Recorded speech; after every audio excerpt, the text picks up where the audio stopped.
Okay, welcome everyone to Distortion Gems. This is a very first episode in this new project with myself, Kevin, canadiangrooves.ca. Check out the blog. I'll get my plug out of the way first. And I'm here with my pal, my buddy Deke. We're in the Distortion Den. This is the Distortion Den, but Deke is kind enough to visit me in the Distortion Dungeon in the basement, where we're going to talk about some Distortion gems. I guess this is going to be kind of like a pickup show, or you don't like the word pickup. What do you call it? Acquiring show? I don't know. Just a collector's show, I guess. Yeah, we're just throwing shit against the wall and seeing what sticks. Pretty much. So I've been wanting to do a music show for a while. I've been on Bill's show, the Collectors, over at STC Pod, but we haven't done one in. We might have done one episode this year. It's been a while, and so I've been wanting to do a music show for a while, and I've been a little leery about approaching Deke because Deke is so busy, and he's friends with like Greg Frazier and Andy Curran. So you're gonna really want to do a show with me. But really, like, we started talking, like, we talk almost every day, we text each other almost every day, and really, I guess we kind of got into collecting. Like, we stumbled into collecting CDs together.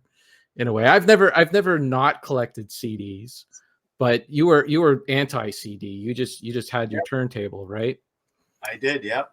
And Deke was over here in Sudbury, where I live, and we went to Toys R Us, and we were looking through the records. And the last time we went to Toys R Us, they had a sale. Like, everything was, if you bought 3 records, you got 20% off, and that made like the price reasonable. It felt a little good buying those records at the 20% off mark. But then when we went there, and the realization that if we buy anything, it's going to be full price. That was the price of vinyl records, especially new vinyl records, has gone up. It's really expensive. Yeah. And I remember we were looking at the Police Around the World reissue. Yes, sir. I'm going to spoil something for later in the show. That's okay. Oh, where the heck did I put that? Oh, maybe I don't even... Oh, here it is.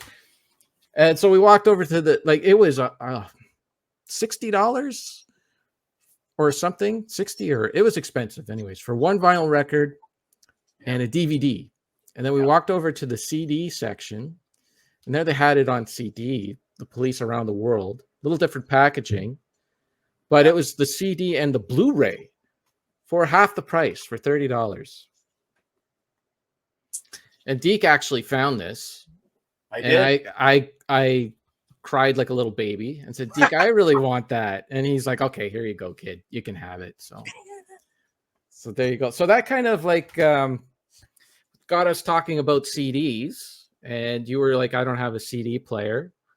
So I'm like, well, I got one that's lying around that's not doing anything.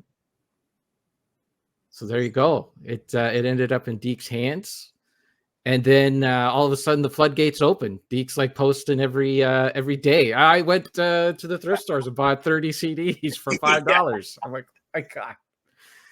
Well, we got to talk about this. Well, that's the thing. I mean, you and Sarah graciously gave me that 5 CD Sony changer, and like I no word of a lie, I was only home 20 minutes and I already had it plugged in and threw in 5 CDs. I still have CDs, folks. I just haven't bought them in years. Right. I just got into vinyl, but it was funny. As soon as I handed Kevin that Police one, I think I said to you, if I had a CD player, I'd be keeping this one for myself. Right. So here we go. And then you go, well, okay, I'll take that CD, but I can get you a CD player. And I'm like, ooh, well played. So anyways, to make another non-spoiler, when I was here in T-Bay, I had to go get my own copy. That's awesome. That's so, good. Yeah. So anyways, thanks to them, they got me back in the bug. And if you go on my channel and see, a few days ago, I posted a thing about CDs back in 2024. That's me doing kind of a deep dive now back into CDs, just because the price of records are ridiculous. I'm tired of Record Store Day pulling off their, hey, this is a Record Store Day item, and then 5 months later, it's on Amazon for pre-orders. You know, I get it. It's money being made. I don't know if it's band's business or if it's management, record company, who knows what, but I got duped in the last Record Store Day by having both Def Leppard and Mr. Big coming out now officially. So I'm tired of playing that game. Remember, if you watch the video, I got 2 hip CDs for $16 for both, whereas in the record shops here in T-Bay, they run about 60 a piece. And I don't know if I like those hip albums as much as the first 4 hip albums that I do have on vinyl. So it's now going to be finishing out my collections of titles that I can get lower. Like, case in point, I've never owned a copy of Metallica's Kill 'Em All. Never have, in any format. And it's just one of those ones that it's like, I don't know if I feel like paying $30-40 for it on vinyl. But now, if I see it at Toys R Us or somewhere for $15, I'll grab it. And then I finish up my Metallica. So, you know, it's just one of those things now. It's just cost. And the hip Up to Here box set is so ridiculously priced on vinyl that I canceled that pre-order and reordered it on CD for about $130 cheaper. Yeah, that's wild. That's wild. So. Well, I mean, like when I got into collecting, got back into collecting music, I'd say about 2017-ish. You know, Sarah and I really sat down and we gotta commit to a format, right? Because we were buying like stuff that we had on CD already, on vinyl and all that. So we sat down and we listened to a couple of albums that we had on both formats, and you know, let's make a decision on which one. And we did enjoy vinyl better. We liked it. And at the time, you know, there was maybe about a $5-10 difference between vinyl and CD. And it's okay. You know, I'll pay the vinyl tax, if you will, if you want to go with that saying. And I'll bite the bullet on it for something that I like. But just over the years, the gap has just gotten so much further away that it's not worth it to me. Now, that's not to say I'm going to stop buying vinyl either. There's still a huge place for vinyl in my collection, and you know, there's still stuff that's far easier to get on vinyl than on CD, like Doucette. I got not too long ago. I got a couple of Doucette albums. Who was a guy in Canada. He's from Hamilton. He had a few hits in the 70s, and at the time, vinyl was king. That was the number one format.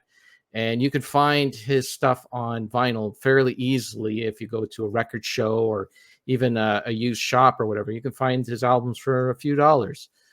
Finding it on CD is a lot more difficult because by the time the CD became the format in the 90s, his music was kind of passe, or passe is the wrong word. It just wasn't mainstream, if you will.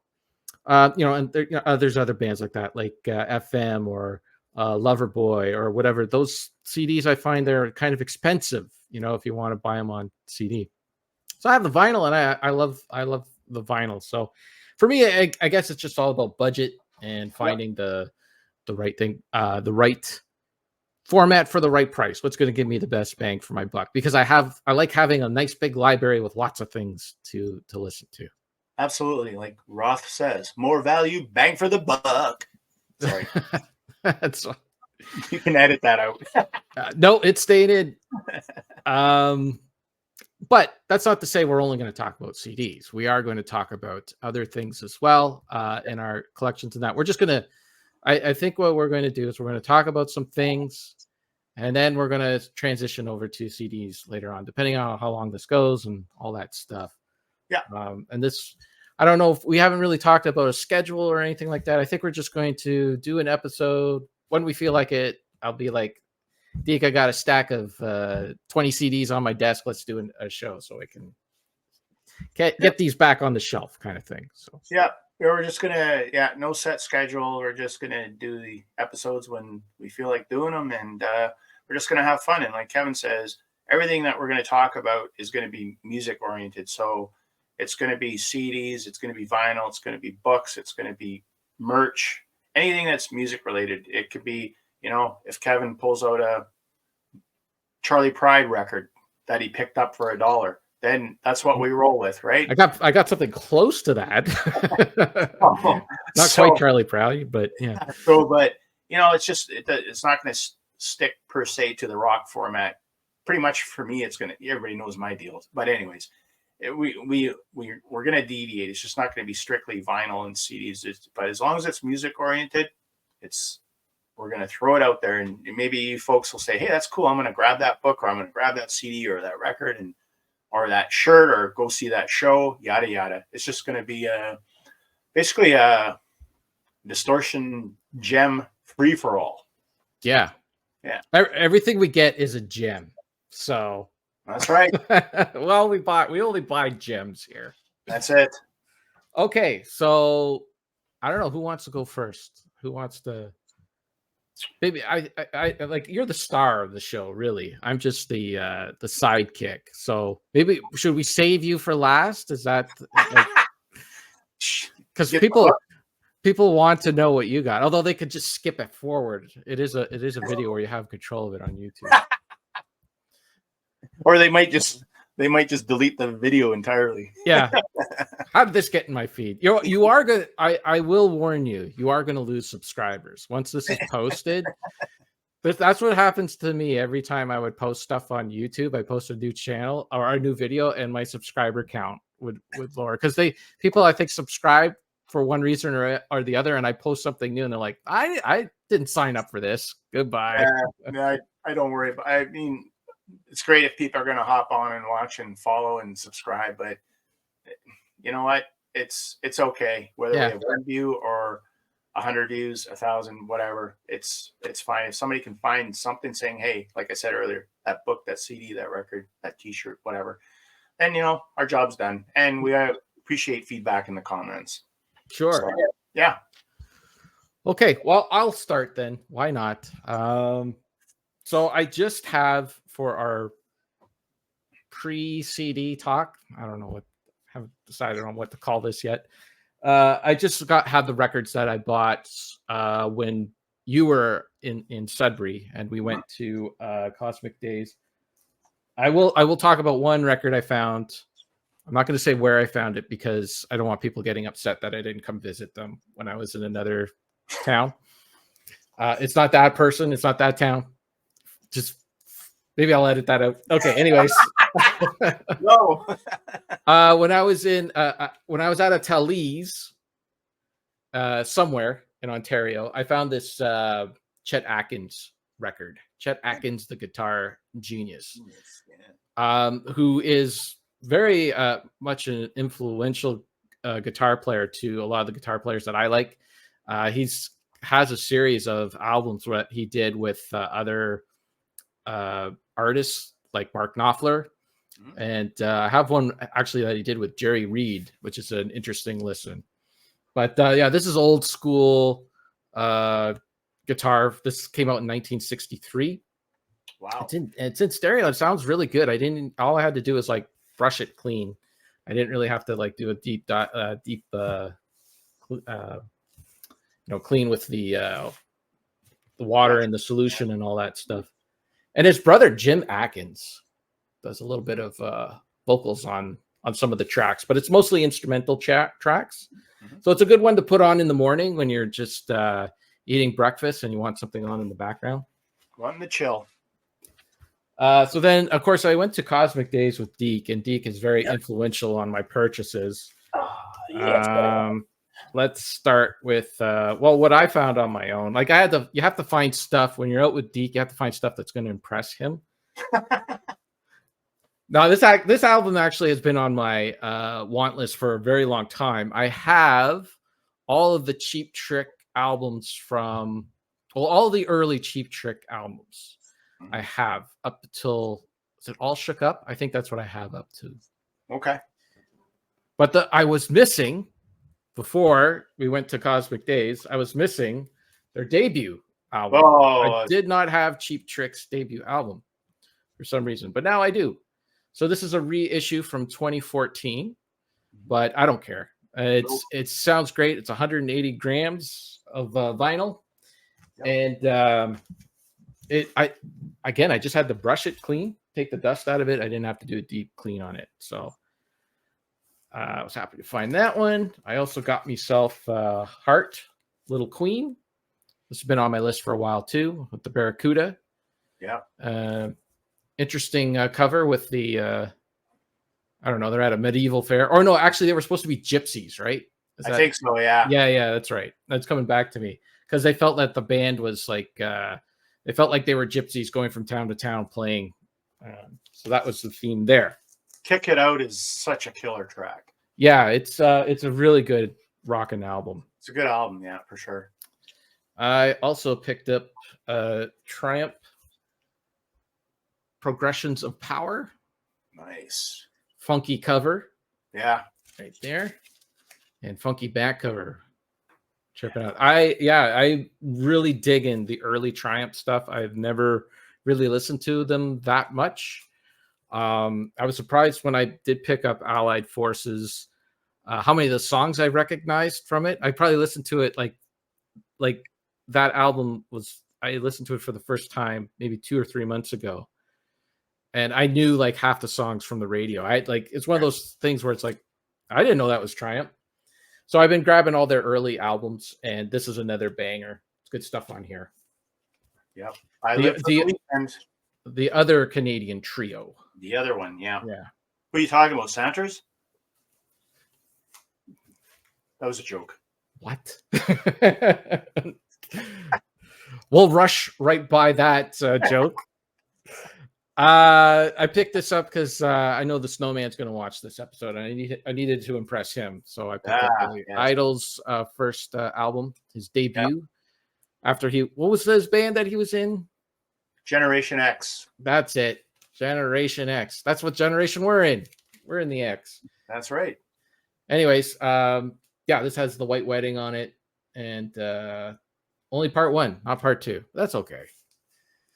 But I don't think I listened to this yet. Or I started to, but something happened, and I only got so far. But anyways, I still need to listen to that all the way through. But I do like Billy Idol. I have seen him live in concert around 2008 or something like that. Great band. They just have a great sound. He had Steve Stevens in it, and the other two guys, the bass player. Like his rhythm section, they had been with him since the 80s. And it's amazing that he was able to keep them all together like that. And they just had like this awesome groove, you know? Mm-hmm.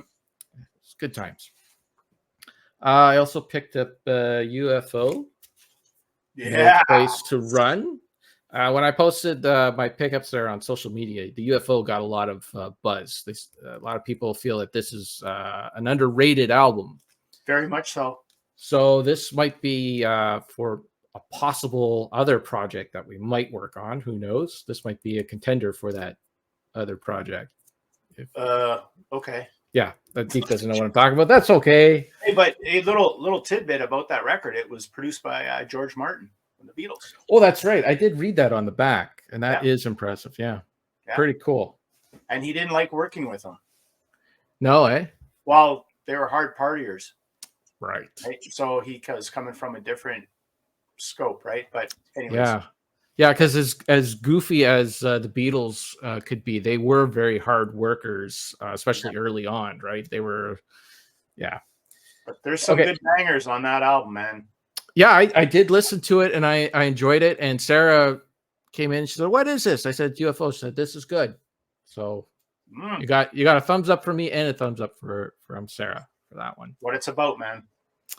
And finally, this is one that Deke said you have to buy. Yes. You must buy. Yes. Rainbow Straight Between the Eyes. This album was on my radar as well because it did have Stone Cold on it, which is a great tune.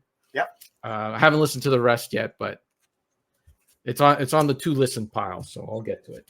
The opening track, Death Alley Driver, that'll just pull you right in. And so this is a Richie Blackmore and um, Roger Glover from Deep Purple, right? You So got it. yeah, so I had I had a collection. It was like a collection of Deep Purple, Rainbow, and then when like the Perfect Strangers Deep Purple album, like it was like classic Deep Purple, and I don't know, it was kind of a weird collection. How the two, why like the two bands were together on one compilation, but it Yeah, really it worked. that's awesome. Anyways, that's everything from me.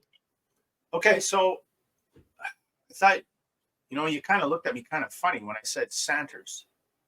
Now, Yes. Santers is or was another Canadian power trio from Toronto from the early 80s who put out 3 studio records, Shot Down in Flames, Racing Time, and Guitar Alley.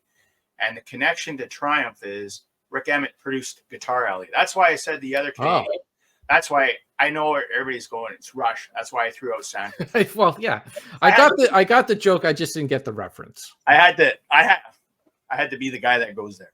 So the band's name is Sanders, like Colonel Sanders? No, Santers. Santers. Okay. Yeah, Santers. They got a bunch of stuff up on YouTube. They're really good. Actually, I saw them when they played university here when I was like 15, and yeah, they just had a bad record deal. They had probably crappy management, and they had their gear ripped off, and all that kind of stuff. And I think they just called it. But you sometimes will see their albums occasionally out in the wild, and if you do come across them, pick them up because it's some good Canadian hard melodic rock. I'm putting them on my list right now. There we go.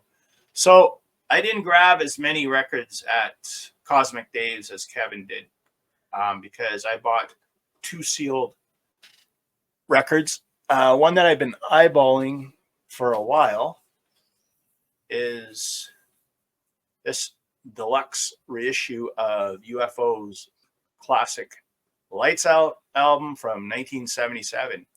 But the real kicker of this for me is the live show recorded in London that's on records number 2 and 3. And it's their first show of the tour. And if anybody knows anything about UFO, when you listen to live UFO, it's the banter between the songs, which is just classic.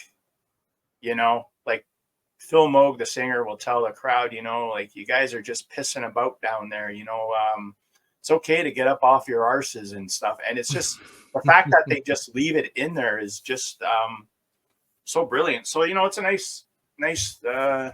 I don't want to, it's a nice looking set. Got the liner notes, it's got some pretty cool backstory to it, about how Paul Raymond joined them on this record. And that's the thing I love about UFO is they always knew how to use the keyboards in the band.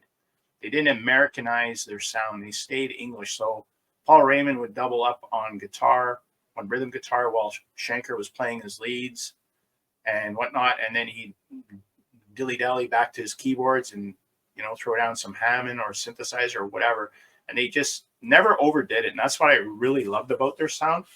So on the inside sleeves, you get kind of like almost like the reel-to-reel from the record plant, the actual scribbles. Nice.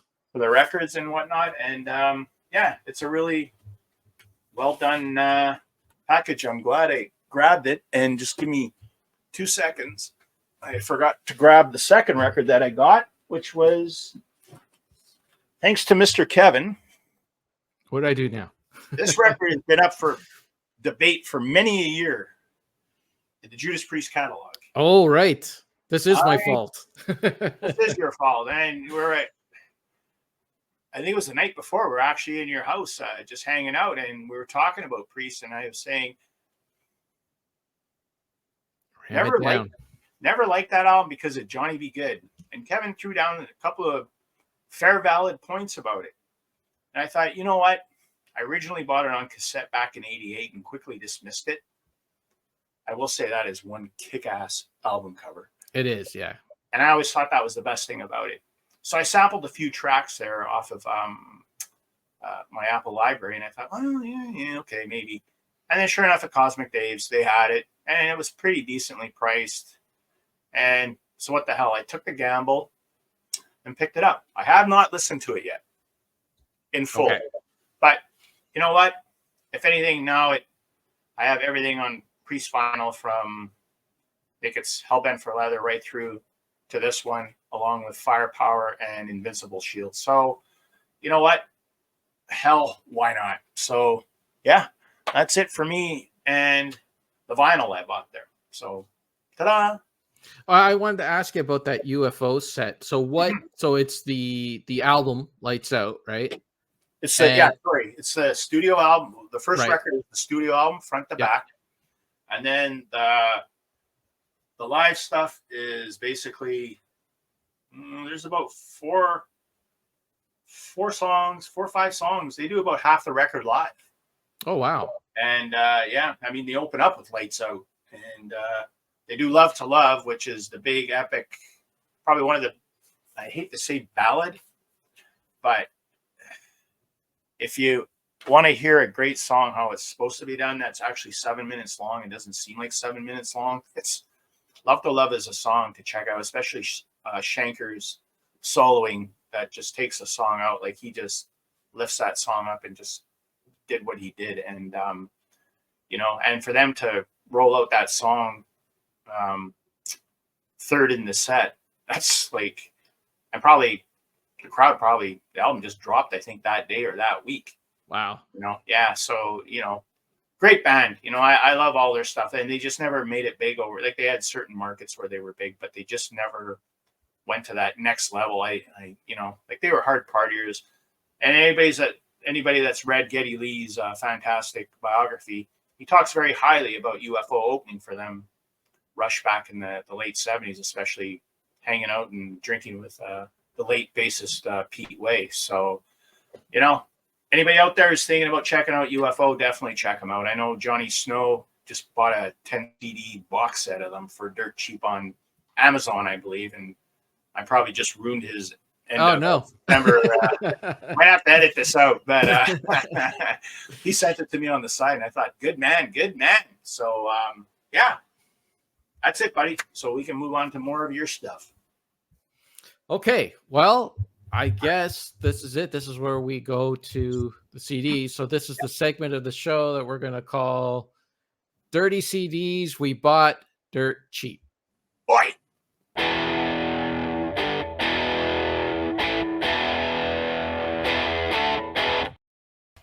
Okay, so CDs. So I'll go first because we got to save the star for last, right? So yeah, The Police. We talked about that already. Bought that. So that was at Toys R Us when I was with Deke, and I also grabbed a couple of Our Lady Peace CDs because they were very reasonably priced. They were under $20. So I got what the heck is this one? Somethingness. I put this on. I actually played this on a portable CD player when I went out for an old man walk. And I was like, am I going to need more than one CD? I'm like, I'll be fine. Just one CD is fine. This thing, I play it. It was only 33 minutes long. Ooh. So I was like at like the farthest point of my walk before it came back. So I had to listen to it twice. But yeah, it's this came out in 2018, and these guys still have it. They still write some good, solid tunes. Cool. I don't know if they make it on the radio anymore. I don't think anything from them has really had any staying power on the radio since Spiritual Machines from 2000. But still good stuff. Speaking of Spiritual Machines, I also picked up Spiritual Machine Part 2. This came out in, was it 2020 or 2023 or I don't know, a few years ago. Anyways, this one was quite good too. I did listen to Spiritual Machines 1 and then listen to 2, and yeah. Cool. So I'm probably gonna I'm working my way to reviewing some more Our Lady Peace for the blog. So nice. And this was another set that when we were at Toys R Us, I was looking at it on vinyl, but it was very expensive. And then I walked over to the CDs, and there it was for $20, like a fraction of the price that they were asking for on vinyl. So I got myself the Iron Maiden, Made in England, '88. Yep. So this was tied in with a movie as well, like a VHS movie at the time that I think has been reissued on DVD. I don't know if it's ever got a Blu-ray release, but the CD is quite good. I listened to both. I liked how it wasn't. You could tell it's not doctored. No. As far as I could tell, in any way, because especially the vocals don't always match up or whatever. It's not perfect. It's not pristine. It has the warts and all kind of vibe to it, which I do appreciate on a live show. I like having like the whole live show and give me everything. I don't need like all like every little fart and burp and everything that's on stage, but it is good to hear like what the people heard when they were at the show that night. Absolutely. So yeah, for $20, and Iron Maiden, the one thing about getting them on vinyls, they put so much work and detail into all the artwork. But I gotta say, for this CD, I can't even get the thing out of here. They packed it so full. I should have prepared. Oh my goodness, there's like so much in there. It's gonna look at it's like I'm ruining the spine here. Wow. I did get this out at some point. Okay, you know what? That's it. The collector in me is saying leave it in there. Yeah. Trust me, there's a lot of artwork in there. They didn't cheap out on their CDs. And then I did go thrifting the other day as well, and I found this one was for $1. I found Danko Jones. What the heck is My Love Is something? I don't know. Wow. The price tag is, what is this? My Love Is Bold. Now I didn't pay $7.99 for it at The Beat Goes On. I paid $1 for it at $1. It is like an EP. It only has a few songs on it. One of the songs I did recognize from the radio, I think it was Bounce. I think. Anyways, it's a good little rockin' EP. I listened to it a couple times already. Nice. I'm just bad with names. And I finally found this one has been eluding me for a while. After Sarah and I last year, was it earlier this year, we watched that Beatles documentary from the Lord of the Rings guy. What the heck's his name? Peter Jackson. Okay. So we've been listening to a lot of the Beatles and that, especially the Let It Be and Abbey Road era. And one thing that I've been dying to listen to again was the Let It Be Naked, which I finally found on cool. CD. Let It Be Naked. So this is actually a 2 CD set. It's got the Let It Be Naked, and it's got the what the heck did they call it? Fly on the Wall. Not AC/DC Fly on the Wall. But so basically, if you don't know what this is, Let It Be was released towards the end of the Beatles' career, when they were kind of they needed a break. They needed a rest from each other, and they weren't really focused on the Beatles band. They were more focused on what they were going to be doing in their solo careers, their solo projects. So this Let It Be album kind of became a quasi soundtrack to the rooftop concert that they did. But there was still a lot of stuff in the studio that needed to be combined with what they did on the rooftop. And that project was left to Phil Spector, who did his Phil Spector thing. He put in like a lot of the wall. He's known for the wall of sound with the Ronettes. And he added a lot of that stuff to Let It Be. And then a lot of chatter and stuff like that was done while they were on the rooftop, while they were in the studio, all little things that he kind of added, and a couple of songs too that had changed. Well, so around 2003, Paul McCartney decided that he was going to reissue that album and take out all the stuff that Phil Spector did and make it more of a raw album like we were saying, like what the people heard while they were at the bottom of the building listening to the Beatles play on the rooftop, that kind of thing. Took out all of the little sayings and kind of funny stuff that they were doing in between songs and all that. He took all that out and kind of changed up the track listing and a couple of the songs too. So I've been wanting to listen to this version for a while, not stream it. I wanted to listen to the CD. Right. So this was good to get back to. And yeah, I probably like it. Like, it's kind of hard because the original Let It Be is kind of like ingrained in me. And this is a little, just different. Right. Right. So, Yeah. but it's good. And Paul got a little bit of flack when he put this out too, because I don't think he got Yoko's permission to do it. And it definitely, people were taking it back because George Harrison had just passed away. And then this comes out and they kind of looked at that as a slight, but it's really innocent. It's really just like a different mix. You could still get the original mix. He didn't George Lucas this and bury the original mix. So, and this mix is actually a little more harder to find for me anyway. So I found this for $5 and said, dang, it's finally got that. Okay. And one last thing. Yep. And I kind of talked to you about this when you were here. So one of the CDs that I had in my collection that I had lost, I lost the CD, but I had the disc or the case for it. I didn't have the disc. It was Robert Johnson, the original recordings, King of the Delta Blues Singers. That's what it was. So I went and I'm looking through the used CDs at this thrift store, and I saw the spine. It was at a Talese. And I saw, Robert Johnson, King of the Delta Blues. I can finally get the CD, back in my collection. And it was, $2. So when I took out the CD and I flipped it on the back, I saw this.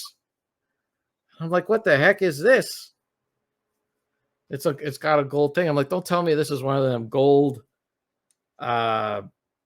editions, like those 24 karat gold collector CD editions that audiophiles because it has a higher fidelity and a different mix and all that. But that's indeed what it is. It doesn't have all the case. Like, they usually come in like a big case with like a cardboard thing or whatever that collectors keep. Right. It's just the CD, but it was a pretty cool version to have. I don't know how much of a better mix it is, because like I was telling Deke when I originally, this thing was recorded on like one of them old Thomas, like these recordings were done in the 20s. So it's that old Thomas Edison cylinder, that, so I don't know how much better it is. But I can tell you what, I can actually find out, because here's my original CD, like the normal CD. And when I opened it up, the CD wasn't there. Wow. I'm like, I must have found this at some point. So my terrible memory worked out for me, because if I would have just saw this and thought I already had it, the spine, I'm like, I already have that. I wouldn't have taken it out and looked at it, right? Yeah. So there you go. Now I have looked on eBay and stuff to see if this is like super expensive. It's not. I've seen it. I've seen people I've seen sold listings for $150, but I saw a lot. I don't know if there was something different about that edition. I saw a lot more sold listings for around $10. So it's not that crazy, but it's kind of a cool thing. Give me a cool story to tell on this show. So that's it. Those are my CDs. It's your CDs? My dirty CDs I bought dirt cheap. Dirty CDs bought dirt cheap. Well, I bought a few myself, and I'll rifle through these rather quickly. Not going to do them all today because we got to save some stuff for next time. I suppose, yeah. But picked up basically Stevie Ray Vaughan's. Oh, I got that. Greatest Hits. Oh, that's the Greatest Hits. Oh, wait, yeah. I don't have that. I thought it was a different album. So, anybody that knows me, I'm not big into Greatest Hits, but for $2 and Stevie Ray Vaughan. Hello. Yeah. It's got all this stuff on here, all through his career. Voodoo Child's on here, the Hendrix cover, Superstitious, Love Struck Baby, Wall of Denial, Pipeline, Shake for Me, Telephone Song. They're all here. Yeah. And what can you say about one of the all-time masters of the 6-string? he can be a metalhead like me and still respect what this guy was doing, and gone way too early in his career. Absolutely. Another one I came across, which I always liked, and I had it, and I think, well, it just disappeared somewhere, and I had to reacquire Monster by Nice. REM. This is a great guitar-driven CD. Peter Buck cranked up his amp, and REM kind of lost me with that whole shiny happy people deal. Lost a lot of people with that. Yeah. Yeah, for this one, boom, they were back. What's the Frequency, Kenneth, Crush with Eyeliner, Star 69, Bang and Blame. I mean, all great stuff. But my favorite track is definitely Crush with Eyeliner. Such a great Mike Mills driven bass line. And Snowman will be happy. I picked up his homeboy, Richie Sambora's debut album. What the hell's it called? Stranger in This Town. I was going to call it Strangers in the Night. But this came out in 91. They were all kind of hating on each other, John and Richie. Well, hey, wait, they're kind of doing that now. Yeah, anyway, circle complete. Yeah, it's complete. But, he's put out a lot of stuff after this, and I know the Snowman loves it. I have yet to check it out, but T-Bone had this. My pal T-Bone had it on CD, and I borrowed it off him a long time ago. And I thought, well, probably a long time ago, it was probably 1991 when it came out. And I liked it, but I just never got around to buying it. So saw it for $2, and I thought, well, what the hell? I'll give it a home. And two of the all-time great rock masters, Jimmy Page and Robert Plant, Walking into Clarksdale. Oh, nice. Yeah, this one came out 95-ish. They toured behind it. They gave it a good shot. I think it sold pretty good because, it's Page and Plant. I don't think it did millions, but it did what it had to do. And there's a tie-in for a concert I recently seen with this CD. So hold tight, folks. And yeah, that's it for my little CD run, sir. So back to you. Okay. So is that it? We're gonna wrap up the show here, or do you want to talk about the cult, or what do you want to do? Oh, you ruined my surprise. Oh no, I could. This is the part I'm gonna edit out. So. No, don't edit. No editing. Okay. If you have anything else you want to share, we can share, and if not, we'll wrap it up with the cult, and we'll start fresh next time. Oh wait, I do have one more thing. I forgot about my piece de resistance. The box set that I bought that I haven't even opened up yet. Okay. Well, let's do it. All right. Let's not rush to the end here. So this is a mystery box set I got off Amazon here. Nice. Right. So this box set, what it contains is basically I wonder if people could. No, you can't read that. What it contains is these albums were released on vinyl. Some of them were tied in with record store day releases and that, and I think there's regular releases and all that. Anyway, super expensive to go and buy them all individually.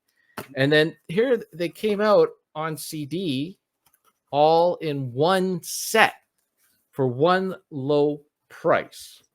Wow. So what I am referring to, this is some interesting packaging, is Motorhead, The Lost Tapes, volumes 1 through 5. So individually, I think like volume 1 alone would probably cost me as much as I paid for this entire collection. Wow, nice. So I'm guessing they're putting a period on these because they were releasing them like about twice a year. It's been a few years now, and I stayed away from them because they were just kind of too. I wanted what was the content on them, but they were just kind of too expensive. So this did come out a little while ago, but at that it was like it was $90 for the whole set. Mm-hmm. And so I just waited. I just put it on the wish list and waited, and it finally dropped to $70. So I did the math. There's 8 CDs in here, and that means that they came out. So each CD is less than $10. So I'm like, okay, I will do it. So basically, these are all just live shows taken straight off the soundboard. A lot of bands are kind of doing this right now. right? Yeah. Nice. And yeah, just soundboard shows.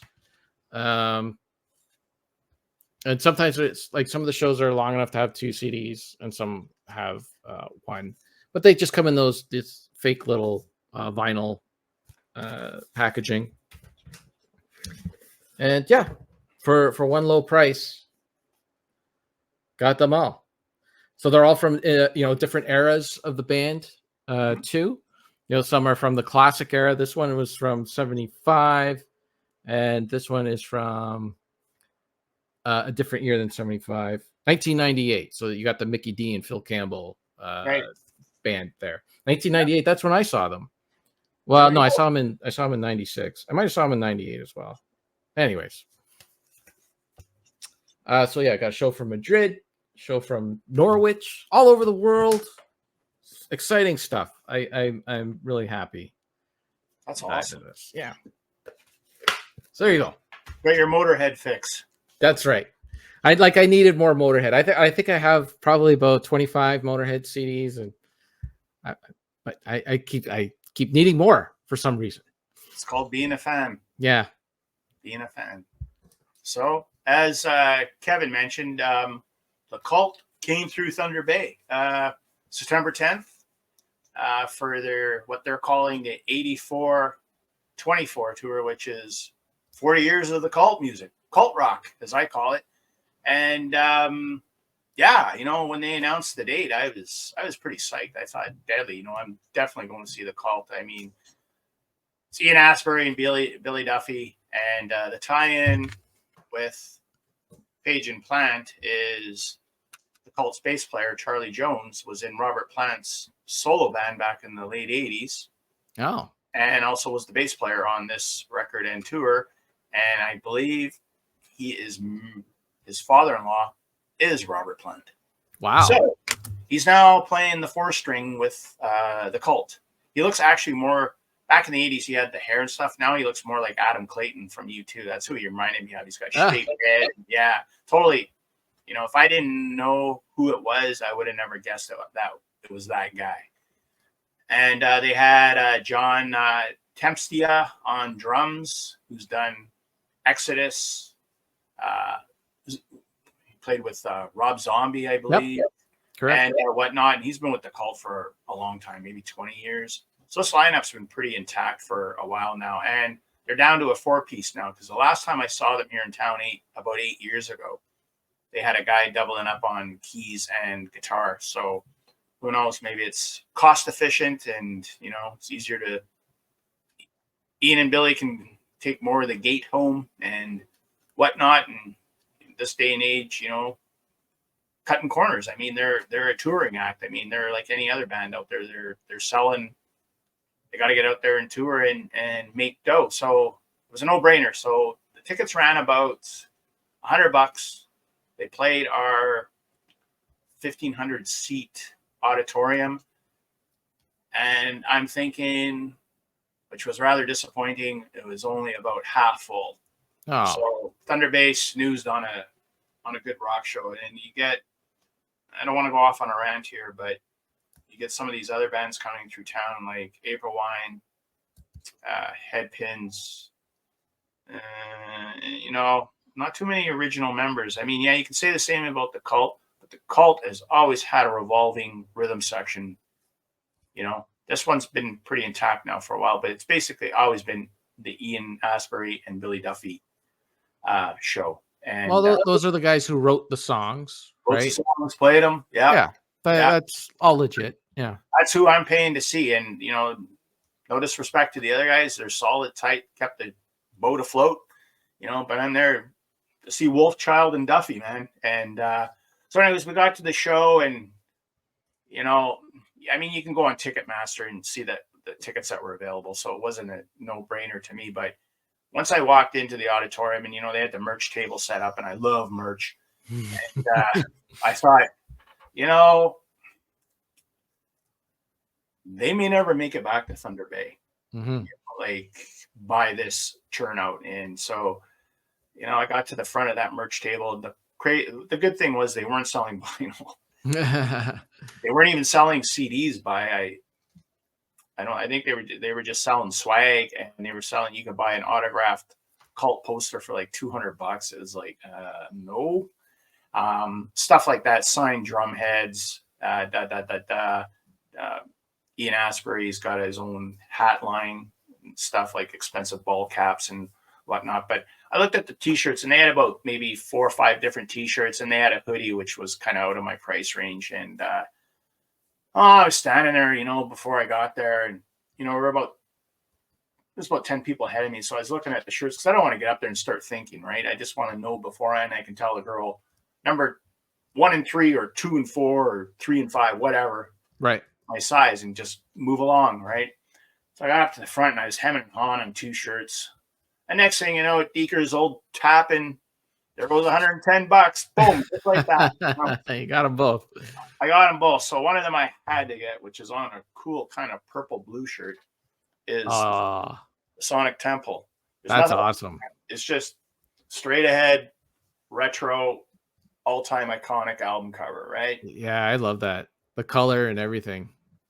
Very cool. So, and then the other one, they had a real cool Love, the Cult Love from the first album, with some symbolic stuff. And I was going to go with that one too, but I hemmed and hawed. So I went with this one, which is your typical black shirt. You see it there? Nice. Yep. Okay, so on the back, you see it's got the Cult. Mm-hmm.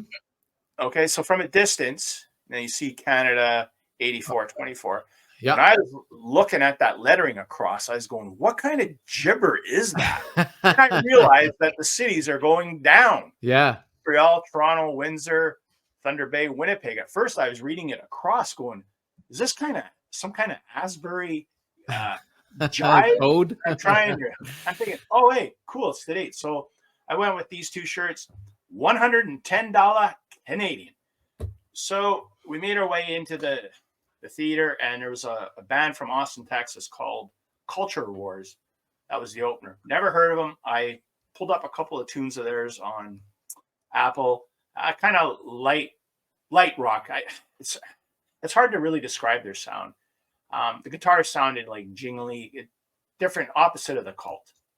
But I thought, it might come across crunchier live. You got to give these bands a shot, right? And sure, hey, paid $100. I'm going to get my money's worth for both. The show is supposed to start at 7:30. Then it's 7:45, no band. 8 o'clock, no band. The gear's set up in front of the Cult. Mm-hmm. 8:30, nothing. About 8:45 or about 8:30, my buddy texted me that was there and says, heard they're not making it in. And the Cult's going on at 9:15, and it's like what can you do? Mm-hmm. But there's no movement on stage. Nobody's taking apart drums. Nobody's moving amps. Like, everything's just status quo. And at about 10 to 9, these 5 dudes got up there, and the singer announced to the crowd. He said, our flight was delayed. We just got off of Porter at your airport at 8 o'clock. And so they basically got picked up at the airport and boomed it to the auditorium. And they just kind of flew by the seat of their pants. And they played 4 songs. And I have to say, their sound really was a little more rock and live. The singer, a fantastic set of pipes on them. They're young guys. They're from Austin. They were like, hey, sorry, da-da-da-da. First, the crowd was kind of like, mm-hmm. Yeah.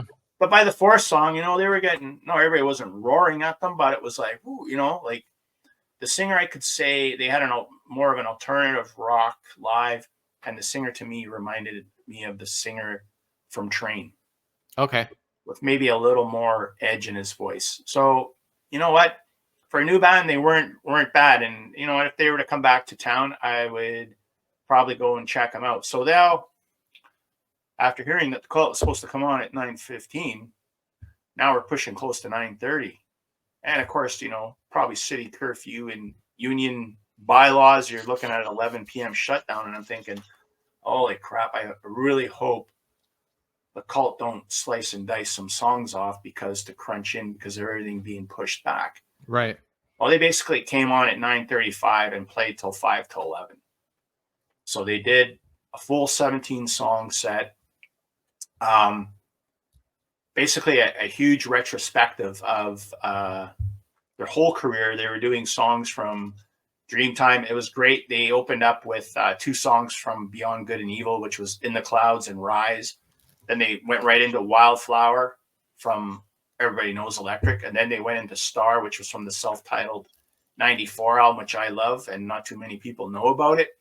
And so, they were doing some deep tracks. They did a newer track off their recent album, Under the Midnight Sun, which is called Mirror. It was okay.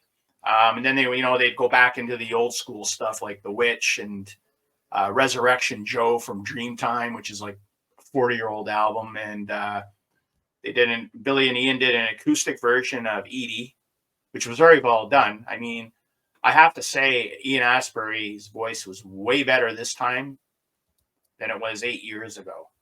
Like, his vocals were top notch, and there weren't even many backing vocals. He was doing the lead and backing vocals in some cases too. And that guy was just giving her, you don't want to be a tambourine. Right. He works at tambourine, man. And they did Sweet Soul Sister, Firewoman, Rain, Love Removal Machine, Spirit Walker. And, it was classic. They did another song off Beyond Good and Evil called War. And so at the end of the song, Asbury asked the crowd, he said, "Hey, we did this album, Beyond Good and Evil. You guys should check it out," which is the song we just played from it, called War. Anybody know the year it came out? And so you have a Mr. Know-It-All in the front row. In fact, Tuesday night, Ian puts the mic in his face and he goes, 2009, epic fail. I know that came from 2001 because I saw the Cult open for Aerosmith, and that was the album they were on. I had 2 guys in a row behind us. I could hear them yelling 2001. And Asbury goes, "No, dude, it's not 2000. It's not that far." The whole place booed his ass, including myself. And I was like, "Dude, you don't make a ballsy call when you're not sure like that." Right. So then about another song or two later, Asbury said at the end of the song, he asked this guy, says, "You want to take a guess?" No, never mind. The old bird. But you know what? It was a great show. And, they really played really, really well. If they were to come back, I'd go see him. I know I told you, if they were to reappear in Sudbury, I would definitely make a trip down there because, it serves another purpose for me to come down there as well. Yeah. But, they're definitely, $100. I don't have a problem paying that for the Cult. I didn't have a problem paying $100 for the t-shirts because, like I said, I don't know. I might not be able to ever have the opportunity to see them again. The only thing that was kind of weird was at the end of the set, they ended the show with She Sells Sanctuary, which is one of their biggest tunes, very popular. Mm-hmm. The set ended, and Ian Astbury, thanks the crowd, and he goes to thank Billy Duffy. He's gone. He just handed his guitar to the roadie, and he split. And he goes, "On guitar, Mr. Billy Duffy." He looks over. He goes, "Where'd he go? Is he coming back?" And I guess the roadie was going, "He's gone." Oh, wow. So he's like, "Wow, okay." And I'm thinking, like, what the hell happened there, Billy? Like, come on, dude. But who knows? I mean, quirky rock stars. But yeah, you know what? It was great. And it's just too bad that the attendance was kind of low. I thought when I got the tickets on the pre-sale that, the tickets would move pretty quick for them because it is the Cult and they're on local radio lots. They're on rock radio. Sure, yeah. But yeah, a funny market. And, we got Extreme coming up and Living Color next Friday. And, I've even looked, and that show's sitting around the same amount of tickets sold as the Cult. And it's like really surprising. I'm like, wow, like, maybe a little too much now in town. I don't know. Money can only be spread so far, and the ticket price as well. Some of these tribute acts, or not, shouldn't call them tribute acts, but you know what I mean. They're tribute acts. I have no problem saying like April Wine. I saw April Wine this summer. They were great. It was fantastic. But other than Mike Greenway, there was nobody else in the band, and even Mike is not really Brian Greenway. Or Brian Greenway, sorry. Yeah. Even Brian's not really like he wasn't there for a lot of the classic albums. He was there for some. But yeah, it's and I don't know how many people actually know that they're seeing a tribute band. How many people know that they're seeing like a lot of members that were not original. And it's weird because like some of the guys have been there since the 90s, which is awesome, but you weren't there in the 70s, like you weren't there when they wrote all that stuff, And if you get the general person that's listening to rock radio and they hear Roller and I Like to Rock, and you hear that they're coming to town, yeah, maybe I'll go see them. Yeah. I don't know anything about their previous. You're not tuned into their previous history. You're just hearing the greatest hits. That's what you're getting. And the other thing too is I think they realize, hey, if we sell the tickets at $40 to $60, we'll fill up the place. Where the Cult was going by the time you had Ticketmaster put on their their fee. Yep. Tickets were about like $92, so basically $100. So it's a bit of an ask, but I thought, man, it's the Cult. And the other thing that was kind of weird about that show was, which probably burned a few people, was they did the VIP package. But the VIP package with the Cult is kind of funny because you don't have any band interaction. You're basically getting a tote bag, an autographed poster, early access to the building to buy your merch, which they had lots of, and you go to your seat. So the front row at the auditorium was the VIP seating. Okay, so people paid I think the VIP went for about $300. Ooh. Yeah, not even meeting the band. Like Billy and Ian weren't even around. You're just getting, it's kind of weird. So anyways, when the Cult started after the second song, Billy Duffy basically said, so many of you are so far back, come on down. So it was like, all right. So I went down and walked right to the front of the stage, and I sent you a few clips of what I had filmed. Yeah. You had some good shots. Yeah, and then I just went back to my spot, and so many people. Next thing, so I figured, man, I paid $200 less. I didn't get the tote bag or the autographed poster, but I had a pretty damn good vantage point for, I could have stayed down there for the whole thing, but Billy Duffy, I was on that side of Billy Duffy, and man, his guitar is loud. So, and I had plugs in, but wow. Yeah.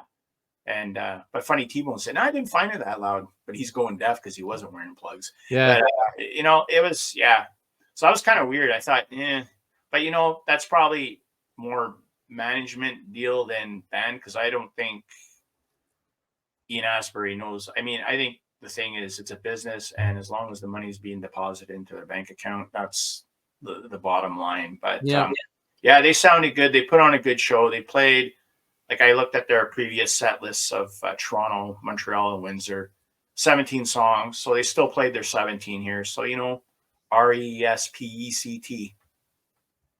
And that's my review. Nice. Well, that's a solid review, sir. I'm glad you had a good time. I'm glad they put on a good show. Yeah, it is disappointing that they didn't sell out, but I think I've heard that that's been an issue with a lot of musicians because there's just so many of them touring right now, and there's only so many dollars that people have to go around, and entertainment's the first thing to go. And I'm not sure if I was talking with you about this, but Paula Abdul, she just canceled her entire Canadian tour. That's right. And the official reasoning was that she had some sort of injury or something like that. But I've heard through the grapevine that if the ticket sales were a little better, that injury would have healed a little quicker. So I don't know. It's the music industry just seems to have been in shambles for a very long time. Ever since Napster, it just seems to not really know what it wants to do. No. And it's unfortunate that the musicians get caught up in this whole thing. And now, with these VIP packages and everything, like the tickets, to me, they're expensive enough as it is. Oof, yeah. I know with Extreme coming here next week, they're doing VIP, and I think it's $300, but at least you get a sound check and you get a band photograph. So I mean, I'm not doing the VIP, I'm just bought the straight ticket, and that ticket is, I think it was about $80, so it was a little cheaper. So that's why I'm surprised that there's still more than a few tickets left for that show, because I'm thinking it's not too often you're going to be able to see Vernon Reid and Nuno Betancourt ever again in Thunder Bay. Yeah, and $80 is very reasonable, but I don't know. Yeah, that's crazy. Yeah, you guys are getting some crazy bands there in Thunder Bay too. Yeah, it's I bonkers. think I mentioned to you earlier that how I think the last time the Cult was here was in 1989. That's So, crazy. I couldn't believe that. And the yeah, funny well, thing is, when you told me that, I just Googled, I wanted to see what the set list was for that tour. So I went on set list and Googled Sudbury Sonic Temple tour. mhm. And not only did it give me the set list, it gave me a link. Somebody actually has that show up on YouTube on the audio. Really? Yeah, so Oh man, it's actually not a bad recording. You get, some guy going, "Oh, it's real song here," all right. but it's kind of cool. It's like if that was their last appearance there, it's actually on YouTube, man. Did So you catch? Did you catch what venue they were at?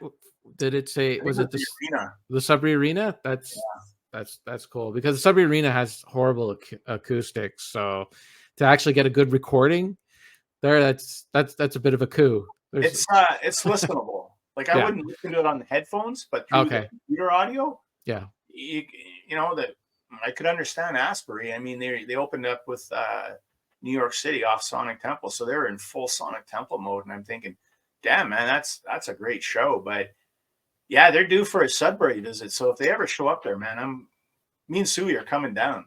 Yeah, I think well, part of it is a venue issue. Like right now in Sudbury, the bigger bands only get here in the summertime, and it's an outdoor event because we have the Grace Hartman Theater.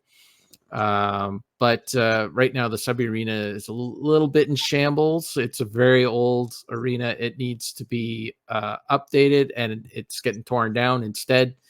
So we have to wait about 5 years before a new arena is built. If it gets built, apparently they're having trouble finding bedrock to lay the thing on, to build the thing Wow.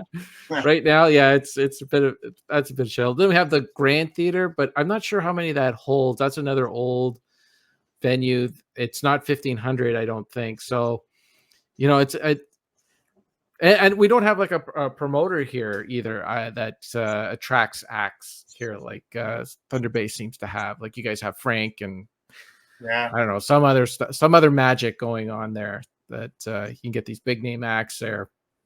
But I think you're getting a big name act there in October. Sebastian Bach. Is that the one? Yeah. Sure. He's a name. Yeah. He's he's playing here also, but I'm taking a pass on it because he's playing a bar and the ticket price is $55. Yeah, it's a bit of an ask. It's a little, yeah, and the sound is just in a bar. It's just he's just going to be playing at arena level. So I saw him last time. He was just hauling off on the sound guy. So I'm like, yeah. And plus, the following Saturday, I'm in Toronto seeing Iron Maiden. Yeah, that's the same deal with us. Where he's coming like just a few days before we're about to leave town as well. We're going to see Sarah McLachlan in Aurelia. So yeah, it's just kind of bad timing. I'm kind of annoyed that I passed up on the Trues who played here last week. Mm-hmm. Then I found out a bunch of my family members went. They didn't even fight me. I'm like, thanks a lot. Well, remember that at Christmas, buddy. Oh, when they want to come to your house for dinner. Yeah. Oh, sorry, got a cop. Jeez. Well, that's all right. That's okay. Yeah. You can pick and choose your friends, but you can't pick your family. Buddy. I understand. I wouldn't want to invite me either. It's fine. Let's end the show on that. Okay. Well, thanks everyone for watching the start of something new. We wanted to do 45 minutes, but we only got an hour and 10. So yeah, well, we'll skim it down and we'll get a flow as we go. And we had to hit them hard. Well, we had to lay out the groundwork and everything so you all feel comfortable with this chill, strange new adventure that we're on. So yes. Okay, that's it. We'll be back at some point when we buy enough stuff to talk about. Thanks everyone for listening and watching. I'm Kevin. Check out my blog, canadiangrooves.ca. Yep. And Deke, what do you want to plug? Yeah, I'm on YouTube at the Distortion Den, which is probably where you'll find this video while you're watching and, this. And I'm on WordPress with whatever the hell it's called. And no, that's yeah. not blog, what is your blog called right now? Do you remember? It's changed names so many times. I think it's like Deke's Vinyl Reviews and more or something. And yeah, I'm a sloppy writer, so it's actually easier for me just to throw stuff up on YouTube and go live without a net and whatnot. So yeah, you can find me there, and definitely check out Kevin. He is a great writer. canadiangrooves.ca. He always has a little bit of humor in his reviews, which always makes me laugh. I have to make sure don't have my coffee by the computer. But he always throws in something to jive up his stories, and good reviews. And yeah, drop by his place, and we'll see you folks down the road sometime. I have to say that stuff that I add into my reviews, that is inspiration from you, sir, because that's where I stole it from. my blog, the spinoff of Deke's blog, whatever Deke's blog is called now. Okay.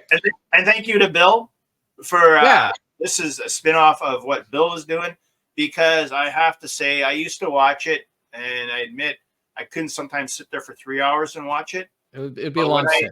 But when I knew if Curtis was showing up to fold his laundry, I would be there, because that to me is the ultimate scene stealer without him trying to steal a scene. Well, Curtis is a little busy right now, but you never know. In the future, if this thing lasts long enough, we might get him on to fold laundry on our show. Would that be something? That would be brilliant. So yeah, folks, thanks for tuning in, and we'll see you down the road. Goodbye.